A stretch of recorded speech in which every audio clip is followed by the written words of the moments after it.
Paul Gray saying it back again with another video. We're looking at 5 reasons why the F1 sprints suck. And this is more centred at the new sprints that they brought in at Baku. So, I mean, the ones that are going to take place this season.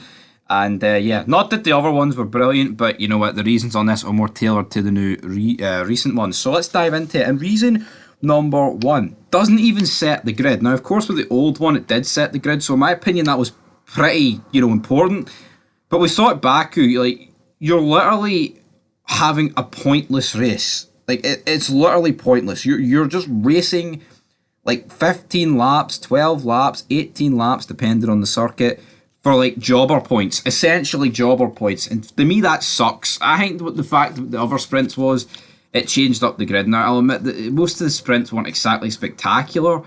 But again, I feel like it adds more. Like, say you got a sprint that was good and chaotic, it would have changed the grid up for the actual race. But now, due to this new format, even the grid could say, yeah, who's the worst car in the grid? Nick de Vries, right? He could win the sprint, but because of the new format, it does fuck all. Yes, he'll get his 8 points, he'll be the sprint winner. But compared to what the old format used to be, you would actually start it on pole for the race, but now you don't. And I don't understand why they changed it.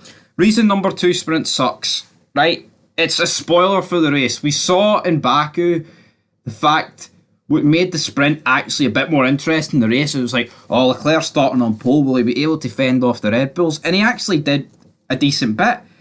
He beat Verstappen, and it's not like Perez absolutely smoked him in the sprint. But then going into the race, you thought, well, we know that Perez beat him over the course of like 12, 15 laps, and realistically, he's got no chance against him. Now, if he got pole on the Saturday, right, and you go into the Sunday thinking about all Leclerc's on pole, don't really know what's going to happen here. That's better than, well, we know what happened yesterday because the Red Bulls just blasted past him. It sucks, right?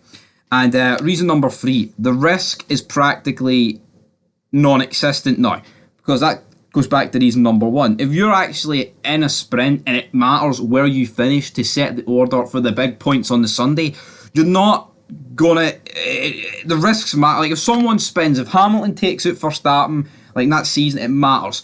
If you are a team that's qualified, say you're Alex Albon, man, you've qualified 7th, you did a good lap to get up there amongst the points, and then you absolutely bin it.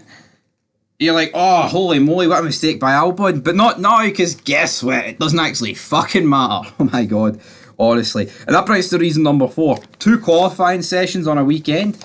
So Friday sets the grid for Sunday, and then Saturday sets the grid for the piss race on the Saturday. That needs to change, right? F1's always been about practice, and then quali on your Saturday, and then the race on the Sunday. This needs to go.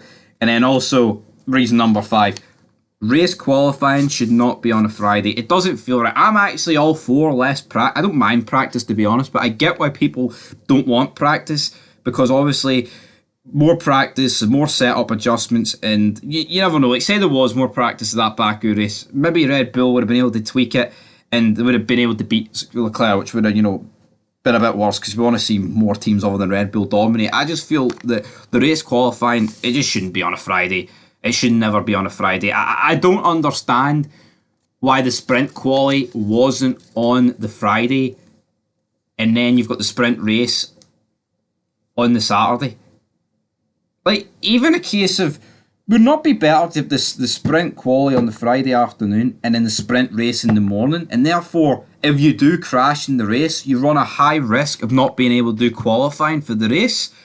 So you do qualifying on your Saturday afternoon, and you've got the sprint on the morning of the Saturday. I feel like that would be better, but who knows? These guys couldn't run a bath in the FIA, man. They're idiotic. But aye, we'll be back soon with Imola predictions, but again, I haven't even mentioned this, but there's a red weather warning for the entire region of Emilia-Romagna. So aye, that might not go ahead, and which would suck, because you know what? This season needs a bit of crazy weather. What happened to the days where you could go around, smash into everything you want, and it was a rare laugh. But until next time, that was it for Fog Racing, and peace.